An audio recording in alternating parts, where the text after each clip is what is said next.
Baik pemirsa Metro TV Lampung, kita akan melanjutkan kembali pembahasan Syariah Corner kali ini dengan tema ekonomi syariah dari masa ke masa, masih bersama dengan Bapak Muhammad Bahrudin. Selain akademisi Fakultas Ekonomi dan Bisnis UIN Raden Intan Lampung, juga Bapak sebagai Ketua Forum Kerukunan Umat Beragama Provinsi Lampung ya, betul, Pak ya. betul Mbak Nana. Oke, Pak, kita melanjutkan tadi Ya. tentang perjalanan atau perkembangan dari masa ke masa tentang perekonomian syariah. Dan saat ini kita sudah berada di fase taknim. Takmin. Nah, Ya, betul. nah ini seperti apa Pak sebenarnya ini? Ini berkaitan dengan perundangan atau hukum ya Pak Ya, yang mengatur betul. perekonomian syariah. Itu seperti apa Ya. Pak? Ya, terima kasih. Sebagaimana kita maklumi dalam kehidupan berbangsa bernegara ini kan ada 3 norma ya, ada norma adat, ada norma hukum, ya, dan ada norma perundang-undangan. Ketika norma-norma agama, norma-norma adat, norma hukum itu telah dikaji, dipelajari, yang mungkin penuh dengan perdebatan, maka endingnya itu memang harus diundangkan. Kenapa harus diundangkan? Karena dia mempunyai daya ikat. Ya. Ada aspek legal formalnya dalam kehidupan berbangsa dan negara, sehingga segala konsekuensi baik tentang pembiayaan, pendanaan maupun konsekuensi ketika tidak dilaksanakan ada konsekuensi. Nah, di Indonesia perbincangan tentang itu, wacana tentang itu sudah mulai dari tahun 80 dulu. Oke. Bagaimana ekonomi terutama keuangan syariah ini diatur dalam peraturan perundangan, dan memang melalui tahapan-tahapan ya, karena memang perlu sosialisasi, perlu pencerahan kepada para tokoh, para politisi, para pemuka masyarakat dan sebagainya, hingga baru diundangkan tahun 1998. 98. Itu baru diundangkan tentang undang-undang yang mengatur tentang katakanlah perbankan syariah. Perbankan syariah. Nah, itu kan baru diundangkan pada tahun 98. Nah, lalu perkembangannya hingga saat ini seperti apa Bapak setelah ada perundang-undangan resmi seperti itu di Indonesia?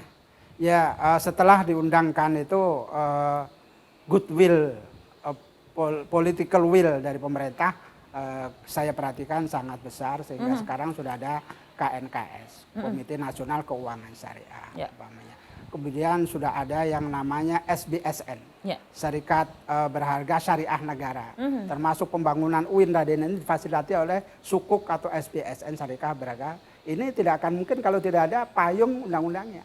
Nah, ini aspek positif dari pengundangan itu, dan di beberapa negara juga dibuat hal yang seperti itu, diundangkan. Hanya Indonesia yang notabene mayoritas Muslim sampai hari ini memang sedang dalam tahap ya, karena dibandingkan dengan negara lain itu termasuk agak belakangan mendesainnya peraturan undang-undangan itu, sampai sekarang masih relatif ketinggalan jauh ya, pertumbuhan khususnya ekonomi syariah pada sektor keuangan syariah ini. Kenapa?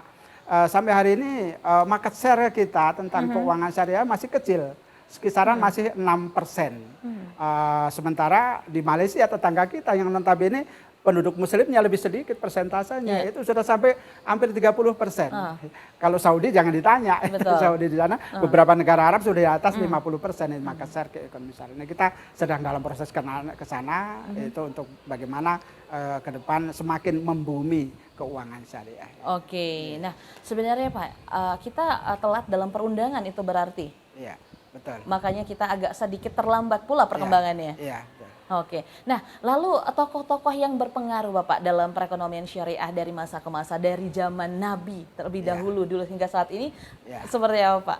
Ya, tentu yang ketika pada masa Khulafaur Rasyidin itu ada 4 khalifah itu kan, Abu Bakar, Umar, Utsman, Ali. Ini yang paling punya jasa besar, katakanlah kalau di kalangan para ulama namanya semangat istihadnya itu sangat besar, itu Umar bin Khattab. Karenanya saya baru saja dapat kiriman buku disertasi ekonomi syariah Umar bin Khattab, karena itu kreasi-kreasi hasil ijtihad Umar bin Khattab. Kemudian setelah itu ya ketika tadi saya sampaikan periode tadwin, kodifikasi itu sudah banyak para ulama, Imam Bukhari, Imam Muslim, ya para perawi hadis itu rata-rata yang menguasai tentang ekonomi. Kemudian abad pertengahan ada para ulama yang juga ada umpamanya Asy-Syatibi. Asy-Syatibi ini salah seorang ulama yang menghasilkan teori bahwa ekonomi itu harus mewujudkan kemaslahatan. Oke. Ini beliau yang menciptakan Asyatibi ini. Dalam kitab beliau menyampaikan bahwa kalau ekonomi tidak mewujudkan kemaslahatan ya tidak akan ada gunanya. Oleh karena itu ada 3 ciri khas ekonomi yang digagas oleh beliau. Dia harus berkeadilan. Dia harus egaliter. Dan dia harus mewujudkan kemaslahatan. Ada 3 hal itu yang disebutkan. Karenanya pada kesempatan yang lain juga Asyatibi menyatakan bahwa salah satu di filsafat hukum Islam diajarkan ada 5 hak asasi manusia yang harus diperjuangkan, dilindungi pada diri setiap manusia. Di antaranya adalah memelihara harta, hifdzul mal. Tentang pemeliharaan harta benda itu harus betul-betul diperjuangkan. Tidak boleh ada orang yang memperoleh harta dengan cara yang tidak halal, mengambil harta dengan cara yang tidak halal, dan juga memanfaatkan harta tidak boleh dengan cara yang tidak halus, semua sejalan dengan Al-Quran dan hadis. Itu teori Asyatibi yang Oke, seperti itu ya Pak ya. Jadi sebenarnya mungkin banyak tokoh-tokoh yang berpengaruh. Iya, banyak. Kalau kita sebutkan satu persatu, tapi paling tidak itu adalah beberapa ya Pak ya. Beberapa di antara. Kemudian yang abad modern ya ada di Mesir, ada Ibnu Khaldun, ada kemudian Muhammad Iqbal, kemudian Muhammad Abduh, kemudian di Pakistan juga ada tokoh-tokoh yang reformasi tentang ekonomi syariah, ya Abdul Manan dan seterusnya.